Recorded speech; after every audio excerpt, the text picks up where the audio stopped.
A gente espera que o Jorge Jesus não tenha mesmo coronavírus. A gente espera que não. Até porque ele é de grupo de risco, né? Mas por precaução, ele está realmente também em casa. Já fez 2 testes, um terceiro teste foi feito entre hoje à tarde e amanhã sai a definição do exame.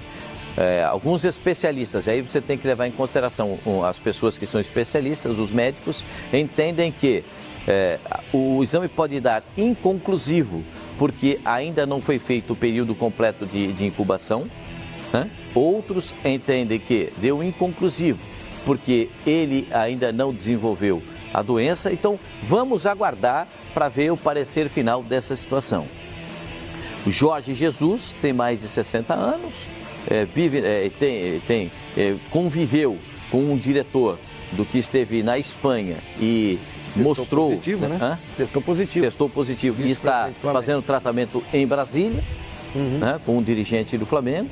Todos os jogadores do Flamengo passaram por exames.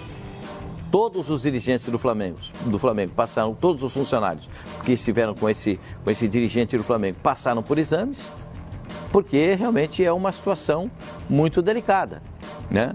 Então, essa situação delicada vivida pelo Flamengo mostra para você que está nos acompanhando, não de maneira simbólica, de maneira muito clara, que há uma probabilidade entre nós, que já há o vírus está circulando na população, de uma forma geral.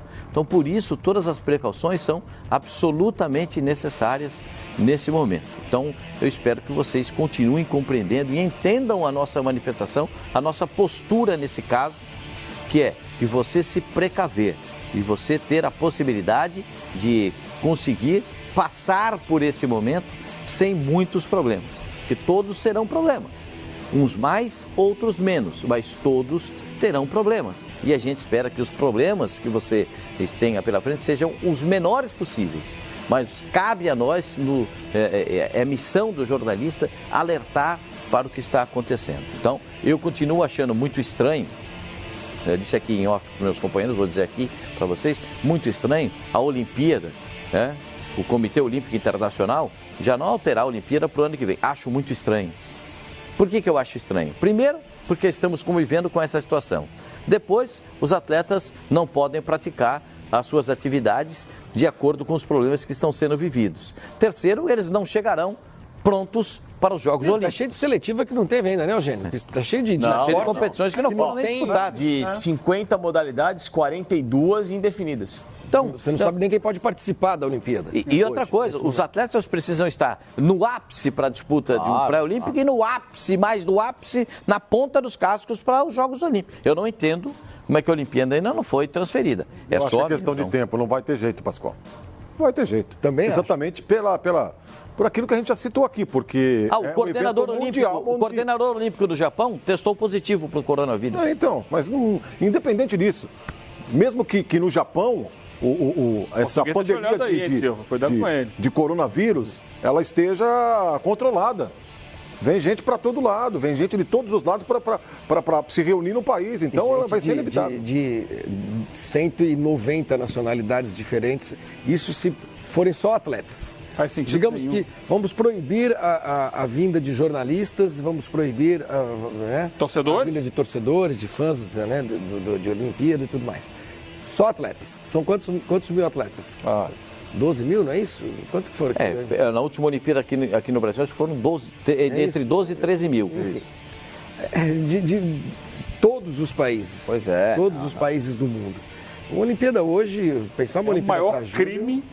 É o maior crime contra a humanidade, né? Você reunir pessoas do mundo inteiro. No momento em que está para que depois elas voltem e espalhem isso pelo planeta todo. Basta... Ainda mais, né? Sim, basta, por exemplo, um atleta, né, que tenha o coronavírus perto de outros 4, 5, para novamente isso se tornar... Você retoma o ciclo. Você vai retomando o ciclo de a cada um 5. Isso se torna a pandemia que estamos vivendo agora. Começou assim. Não é que Muita gente, tem pessoas que imaginam, isso aí foi borrifado no ar. Não. Começa assim. Sim. Começa de 1, que passa para 2, que vai para algum lugar com 10, e de 10 já viram 20, e aí sucessivamente. Pascoal, Cláudio de Moraes aqui, escreveu pra gente. Pois não, seu Cláudio. Ele disse que lá na Corumbá, que faz fronteira com a Bolívia, e que lá em Ladário ficam 6 distritos navais da Marinha. Eu servi lá. É isso mesmo? Eu servi lá. Você serviu mesmo, Pascoal? Você sabia dar nó? Todos eles. Amarrar o barco lá. Agora acho que eu não sei mais dar nó. Eu acho que a gente desaprende, né? O Jônio da Marinha vai ficando mais burro, mas a divisão Desculpa, Pascoal. A divisão do Mato Grosso e Mato Grosso doSul aconteceu em 11 de outubro de 77. E que só quem mora aqui sabe como é ruim ouvir dizer que Mato Grosso do Sul é Mato Grosso e vice-versa. 77, né? Mas o Pascoal serviu antes de 77. O Pascoal serviu antes de 77. O Pascoal serviu na época da Guerra do Paraguai. Não foi isso, não. Aí sim. Ele não foi na Guerra do Paraguai, não, mas foi antes de 77. Só para dizer o seguinte, o Jorge Jesus postou uma foto agora, é isso, com legenda? Boa tarde, nação. Quer dizer, ele está se sentindo bem. Demonstra estar se sentindo bem. Tomara, Jorge, que você continue, que você tenha todas as condições de seguir, não tenha nada e que não seja só um susto, porque uma pessoa muito cara a ele morreu em Portugal, né?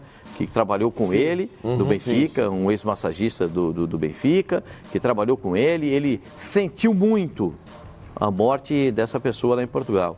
Então, a gente espera que o Jorge Jesus, treinador do Flamengo, não desenvolva a doença e tenha a recuperação. A vida vai seguir com as recomendações, com tudo aquilo que lhe for orientado por parte dos médicos, ficar em casa, se alimentar muito bem, etc e tal. E que, graças a Deus, daqui em breve, tudo possa se normalizar e ele próprio volta a ter uma atividade normal com o próprio elenco do Flamengo. Mas o momento é de... gente, evitar qualquer tipo de situação. Os clubes estão fazendo da seguinte forma: alguns clubes deram 7 dias para os jogadores, para depois retomarem as atividades, outros por tempo indeterminado, outros por 14 dias. As datas ainda são as mais variadas possíveis, dentro daqueles que fizeram as suas paralisações. Então, e na Federação Paulista de Futebol é tempo indeterminado, certo? Tempo indeterminado. A cada semana, pessoal, via essas reuniões virtuais, né, pelo celular, eles voltam a conversar para saber o que está acontecendo em cada situação. Então, entendo que é o melhor. A cada semana, os dirigentes voltam a conversar por celular ou por reunião, por Skype, que é possível fazer, e depois eles vão decidir a sequência ou não. Então, a cada semana, essa é a decisão. No Rio de Janeiro, da mesma forma. O campeonato está paralisado. Depois, se vão encontrar datas, como é que isso vai ser encaixado, como na Federação Gaúcha também, né? A manifestação do Renato Gaúcho no final de semana... mas muito clara, e eu concordei plenamente com o Renato Gaúcho, porque você não pode expor as pessoas, jogador de futebol não é máquina, né, para servir. E outra coisa, o futebol é show, é espetáculo. Se você não tem o público para acompanhar um jogo de futebol, por conta de uma pandemia, não tem porquê ter jogo de futebol, já que o torcedor não pode acompanhar. Se é um show, né? Se é uma manifestação popular e o torcedor não pode acompanhar, não tem motivo de ter jogo. Não tem porquê ter algumas partidas, né, em algumas localidades. Bom, é só o que eu penso, hein, gente? Vocês podem, cada um pensa da maneira que quiser, como disse o governador de Goiás, que é médico, que ele orienta que tenha jogo com portão fechado. E aí, vai fazer o quê? É o estado dele, é Goiás. Eu acho que eu penso como, às vezes, as situações assim, você tem que ter uma diretriz. Viu? O Ministério da Saúde determina, não tenha jogo. Pronto. Aí você lê comentários como esse aqui, eu não vou nem falar o nome do elemento. Avisa aí o Pascoal que é coronavírus, não é antrax. Isso, sai por aí então. Só no final de semana, 300 pessoas na Itália. Mortas. Assim. 2.000 mortos, já ultrapassou a barreira dos 2.000 mortos. Mas é tudo normal, é apenas um resfriado. É que o ser humano não aprende. Talvez esse cidadão o cidadão que tenha mandado a notícia, ele nem tenha ouvido falar da gripe espanhola em 1918, né?